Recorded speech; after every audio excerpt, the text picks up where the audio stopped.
Imunidade formal. A imunidade formal alberga duas prerrogativas aos parlamentares. Primeiro, proteção contra a prisão. A imunidade formal protege o parlamentar contra a prisão, tendo os crimes sido praticados antes ou após a diplomação. Assim, se a data anterior à diplomação o indivíduo havia cometido certo crime e estava respondendo por ele perante a justiça comum, com a possibilidade de ser preso, com a expedição da sua diplomação, a prisão não poderá mais ser determinada pelo judiciário. Existe uma exceção. Os congressistas poderão ser presos se pegos em flagrante de crime inafiançável, mesmo após a expedição do diploma. Segundo, possibilidade de sustentação do andamento do processo penal. Nos crimes praticados após a diplomação, a imunidade formal torna possível a sustentação do andamento do processo penal instaurado pelo STF. Imunidade absoluta e imunidade relativa. A imunidade absoluta, os membros do CN são invioláveis por suas opiniões, palavras e votos. Tratam-se dos chamados delitos de opinião ou de palavra, como os crimes contra a honra, apologia ao crime, entre outros. Como a prerrogativa é da função e não da pessoa que a exerce, é irrenunciável e sequer poderá ser instaurado inquérito policial para investigação e muito menos processo-crime. A imunidade inicia-se com a diplomação e encerra-se com o término do mandato. Mesmo após o término do mandato, o parlamentar não poderá ser processado por crimes de opinião ocorrido durante o período de imunidade. A imunidade relativa são referentes às prisões, processo, às prerrogativas de fórum e para servir como testemunha. Desde a expedição do diploma, o parlamentar não poderá ser preso em flagrante delito, salvo por crime inafiançável. Quanto o auto deveria ser lavrado pela autoridade penal é remetido à Câmara ou Senado, conforme o caso que, em votação secreta e com maioria absoluta de seus membros, poderá determinar a soltura. Para que seja instaurada a ação penal contra o congressista, haverá necessidade de prévia licença das respectivas casas. Os deputados federais e senadores serão processados perante o STF e o indeferimento do pedido da licença ou a ausência de deliberação suspenderão a prescrição enquanto durar o mandato. Os congressistas também não poderão ser obrigados a testemunhar sobre informações recebidas ou prestadas em razão do exercício do mandato, nem sobre as pessoas que lhe confiaram ou deles receberem informações. Imunidade penal material. Imunidades não se confundem com privilégios, pois são prerrogativas. O certo é dizer foro por prerrogativa, de função e não foro privilegiado, pois imunidade é uma prerrogativa de cargo. Privilégio. Exceção da lei comum deduzida da situação de superioridade das pessoas que as desfrutam. É subjetiva e anterior à lei, tem uma essência pessoal, é poder à frente da lei, é próprio das aristocracias das ordens sociais. Prerrogativa. Conjunto de precauções que rodeiam a função e que servem para o exercício desta. É objetiva e deriva da lei, é anexa à qualidade de cargo, é contudo, para que a lei se cumpra, é próprio das aristocracias das instituições governamentais. O Brasil não admite privilégio, apenas prerrogativa. Qualquer lei que acabe remontando ao privilégio é inconstitucional. Os deputados e senadores são invioláveis, civil e penalmente, por quaisquer de suas opiniões, palavras e votos. O artigo 53 da Constituição Federal dispõe que os deputados são isentos de enquadramento civil e penal por suas opiniões, palavras e votos, ou seja, tem imunidade material no exercício da função parlamentar.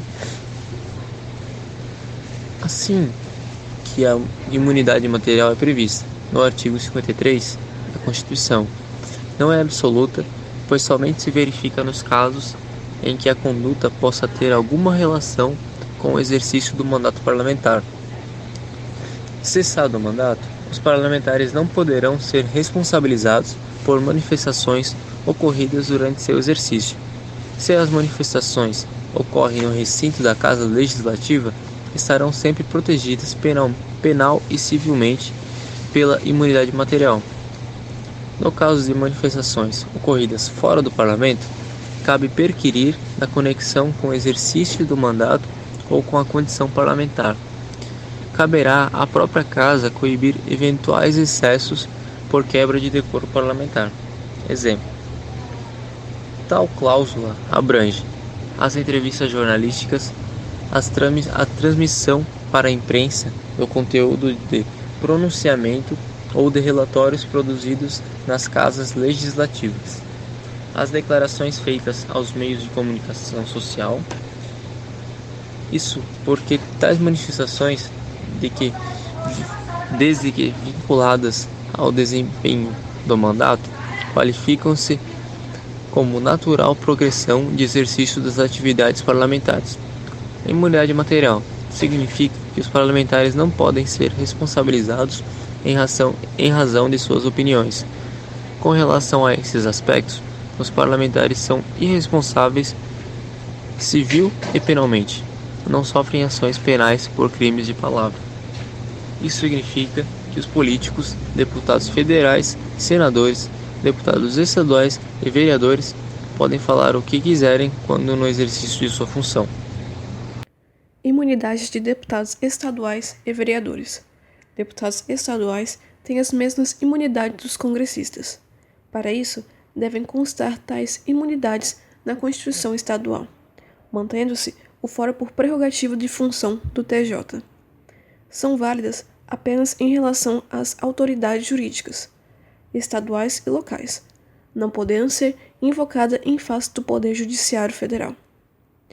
Já os vereadores possuem imunidade material em relação às suas opiniões, palavras e votos, desde que o exercício de suas funções em seu respectivo município.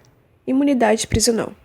Desde a expedição do diploma, os membros do Congresso Nacional não poderão ser presos, salvo em flagrante de crime inafiançável. Neste caso, os autores serão remetidos dentro de 24 horas à casa respectiva, para que, pelo voto da maioria dos seus membros, resolva sobre a prisão.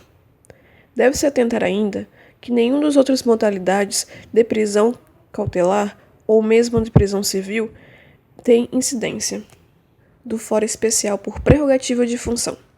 Os deputados e senadores, desde a expedição do diploma, serão submetidos a julgamento perante o Supremo Tribunal Federal.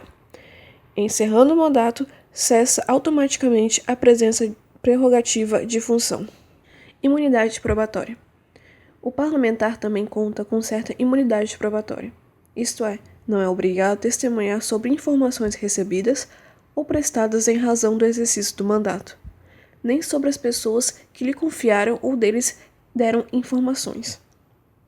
Tal regra tem o propósito de preservar sua liberdade de atuação, assim como a independência do parlamento. Como testemunhas, os parlamentares podem combinar com o juiz o dia, a hora e o local de sua oitiva. Essa prerrogativa só é deferida às testemunhas. Quando o parlamentar é acusado, será interrogado no dia designado pelo tribunal. A imunidade processual ou parlamentar trata-se de uma imunidade que é dada aos membros do Poder Legislativo. Objeto da insatisfação por parte da sociedade, surge uma nova prerrogativa com a Emenda Constitucional de número 35 à imunidade processual. A imunidade processual sempre foi um tanto quanto desconfortável para a sociedade, por considerarem ser uma alternativa do Poder Legislativo ter privilégios quanto à sua imunidade. Prevista na Constituição Federal, ela deixa bem claro em seu dispositivo: os deputados e senadores são invioláveis, civil e penalmente, por quaisquer de suas opiniões, palavras e votos. Então, não há que se estranhar que cause indignação por parte da população, pois se eles estão no poder legislativo para representar todos os cidadãos, estes precisam ser punidos pelos seus atos contrários às leis, à moral e aos bons costumes.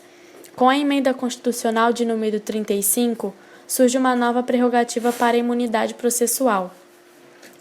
Então, caso seja preso em flagrante de crime primeiro, o autor da prisão deverá remetê-lo dentro de 24 horas para que a Casa Legislativa vote, de forma secreta, da maioria absoluta dos seus membros. Sendo assim, a imunidade formal impede a prisão desde a expedição do diploma.